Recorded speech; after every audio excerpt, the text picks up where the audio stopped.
Les faits se sont produits quelques minutes après la sortie de l'école. Une mère d'élève et l'une de ses filles âgées de 13 ans sont entrées dans la cour de l'école maternelle et ont agressé l'institutrice. Elles lui ont donné des gifles et tenté de lui asséner des coups de pied et des coups de poing. Le directeur de l'école est alors intervenu. Je vous propose de l'écouter.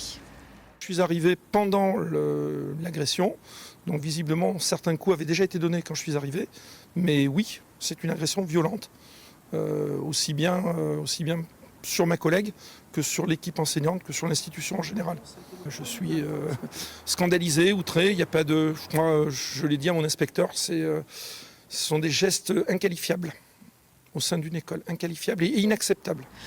Un peu plus tôt dans la journée, le fils de cette femme, élève en petite section de maternelle, était entré en collision avec l'un de ses camarades lors d'une séance de motricité.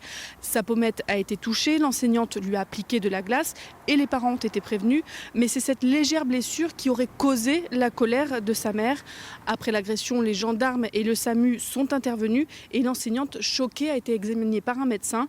L'inspecteur de l'éducation nationale l'a contactée dans la soirée. Je l'ai contactée hier soir, elle était effectivement en état de choc. Je l'ai laissée évidemment se reposer.